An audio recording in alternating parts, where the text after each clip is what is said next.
জি, আসসালামু আলাইকুম। আমি অল্প অল্প করে একটা ব্যাপারে বুঝাবো যে কোনো লেনদেনে এক্সচেঞ্জে যখন আমরা লেনদেন করি বা অনলাইন ব্যাংকে আমরা যখন বাংলাদেশে লেনদেন করি সবসময় আমরা চেষ্টা করি এক লেনদেনে পুরো টাকাটা না দিয়ে প্রথমে দিতে অল্প। যেমন আমি কারোর সাথে লেনদেন করতে যাচ্ছি $10,000, তো কেন আমি বারবার বলছি যে প্রথমে শুধু $10 লেনদেনটা করে দেখি। এখন আমি একটা এক্সাম্পল দিই যে এটা আমার একটা এক্সচেঞ্জ, এটাকে বলে বাইন্যান্স এক্সচেঞ্জ আর এটাকে বলে বিটগেট এক্সচেঞ্জ। এখন আমি দেখাবো এক বিটগেট এক্সচেঞ্জ থেকে কেউ ট্রান্সফার করবে টাকা বাইন্যান্স এক্সচেঞ্জে। ট্রান্সফারটা কিভাবে হবে? এই ট্রান্সফারের শব্দটাকে আমরা ট্রান্সফার বলি না, আমরা এটাকে বলি উইথড্র বা ডিপোজিট। অর্থাৎ বাইন্যান্সে হবে টাকা ডিপোজিট কোথা থেকে? বিটগেট থেকে। আর বিটগেটে হবে টাকা উইথড্র। ওকে, প্রথমে বিটগেট বাইন্যান্সে দেখি অ্যাসেট কি আছে বা বাইন্যান্সে ব্যালেন্স কি আছে। এটাকে আমরা অ্যাসেট বলি এক্সচেঞ্জে। অ্যাসেটে গেলাম, ওভারভিউতে গেলাম, আমি দেখতে পাচ্ছি এখানে আছে জিরো ব্যালেন্স, অর্থাৎ এখানে কোনো টাকাই নাই।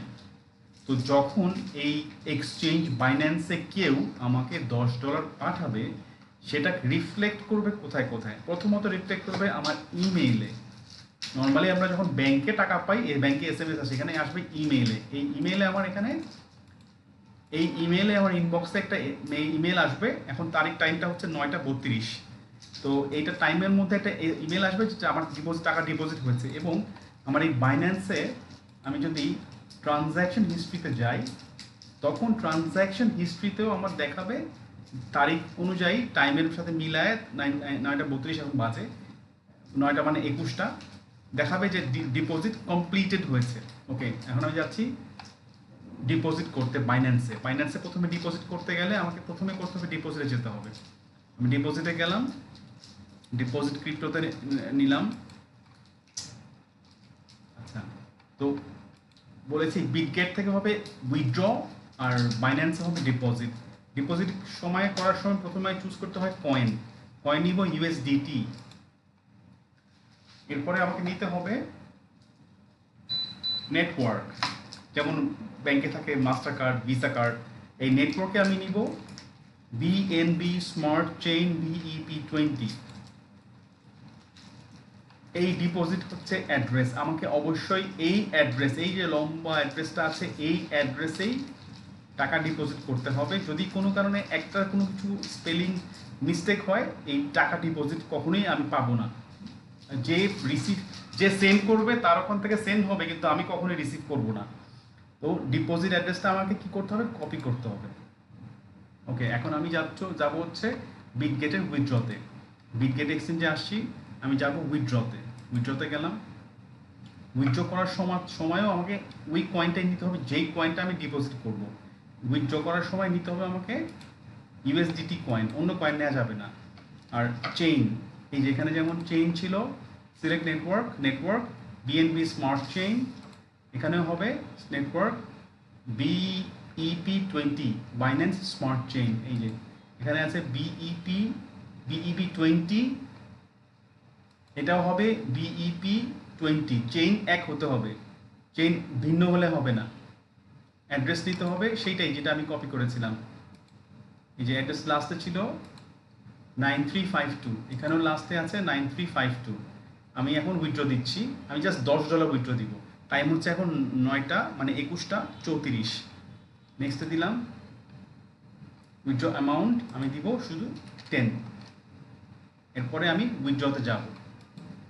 যখনই উইথড্র প্রেস করলাম আমাকে কনফার্মেশন চাবে, আমি আবার কনফার্ম করলাম। ওকে, 9টা 34 আমার কনফার্ম করা হয়ে গেছে। এইখানে আসছে, টাইমটা আসছে 9টা মানে 21:34 সেকেন্ডে আমি উইথড্র করলাম। কিছুক্ষণের মধ্যে এই যে আমি উইথড্রটা করলাম, উইথড্রর এক্সচেঞ্জের সাথে যে ইমেলটা কানেক্টেড, সেখানে একটা ইমেল পাবো। কিছুক্ষণের মধ্যে আমি একটা ইমেল পাবো, সেই ইমেলটা আসবে যে উইথড্র সাকসেসফুল। আর উইথড্র সাকসেসফুল হওয়ার পরে আমার যে বাইন্যান্স এক্সচেঞ্জ, সেই বাইন্যান্স এক্সচেঞ্জে আমার একটা ইমেল আসবে। ইমেলে আমাকে দেখাবে যে হ্যাঁ আমি $10 ডিপোজিট বুঝে পেয়েছি। তো এখন প্রথমে ওয়েট করি যে ওই ইমেলটা কখন আসে, যেটা উইথড্র ইমেল। ওয়েট করছি, 9:35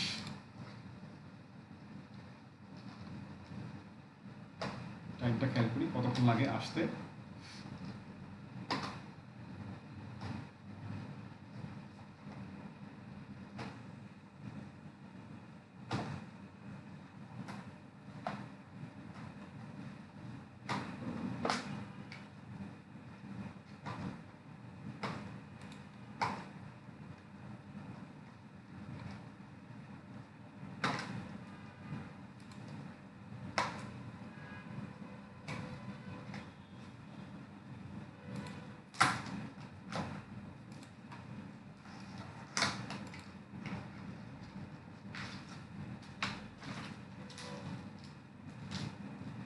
এখনো আসেনি।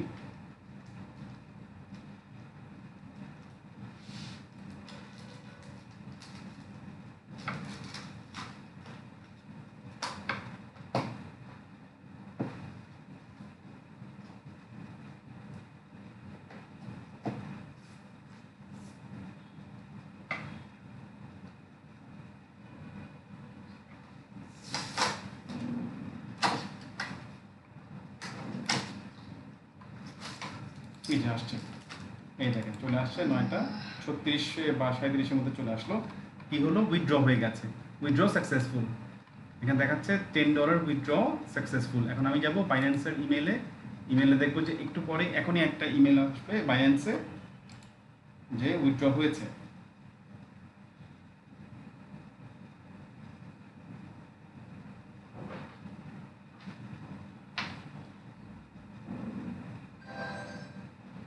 এই যে ইমেল চলে আসছে 9:37-এ। কি দেখাচ্ছে যে your deposit of $10 is not available in your Binance account. তো আমার এটা চলে আসছে। এখন আমি বাইন্যান্সে যে দেখবো যে আমার ডিপোজিটটা ট্রানজ্যাকশন দেখাচ্ছে কিনা। ট্রানজ্যাকশনে গেলাম, ট্রানজ্যাকশন হিস্ট্রিতে দেখাচ্ছে যে এই যে 21:36-এ এই এখন 37, এখন বাজে 21:37, 36-এ স্পট ওয়ালেটে $10 ডিপোজিট কমপ্লিট হয়েছে। এটা ক্লিক করলে দেখাবে টাইমটা 21:36:41 এটা ডিপোজিট হয়েছে। তাহলে আমি একটা ইমেল পেলাম যে ডিপোজিট হয়েছে, দ্বিতীয়ত একটা ট্রানজ্যাকশন হিস্ট্রিতে আমি দেখলাম ক্লিয়ার করে যে কমপ্লিটেড, যে $10 কমপ্লিটেড হয়েছে, এই অ্যাড্রেসে ডিপোজিট হয়েছে। এবার আমি যদি আমার অ্যাসেটে যাই, অ্যাসেটে যে ওভারভিউতে যাই, দেখবো যে এই যে $10 ডিপোজিট হয়েছে। তো এইভাবে করে একটা এক্সচেঞ্জ থেকে একটা এক্সচেঞ্জে ট্রান্সফারটা হয়। এখন যেহেতু জিনিসটাতে অনেকগুলো স্টেপস আছে, এই জন্যে এটা উচিত যে কেউ, যে কোনো মানুষ যে ক্রিপ্টো নিয়ে পড়াশোনা করেছে, প্র্যাকটিস করে, অনেক অভিজ্ঞ, সেও বলবে যে কোনো সময় যে কোনো লেনদেন যেহেতু করতে সময় নেয় মাত্র 3 মিনিট। তো এই 3 মিনিট সময়টা কি আপনি বলেন $10,000 আপনি এক ক্লিকে করবেন, নাকি আপনি নিরাপত্তা ও সাবধানতা অবলম্বন করে একটু সময় দিবেন? এখনটা এমন যদি হয় আপনার সময় এতই ব্যস্ত যে 3 মিনিট আপনি সময় দিতেই পারছেন না, তাহলে কি বলেন এই ধরনের লেনদেন করা যায়, করা উচিত? একটু সাবধানতা অবলম্বন করা উচিত না? কি মনে হয়? আপনি তো আমি সবকিছু ব্যাখ্যা করে খুঁটে দেখাই, একটা ভিডিও রেকর্ড করে দেখাই দিলাম। আমার কষ্ট করে আপনাদেরকে এইগুলো দেখালাম, আন্তরিকভাবে দুঃখিত, কিন্তু এটা দেখানো আমার জন্য উচিত ছিল। ধন্যবাদ। আসসালামু আলাইকুম।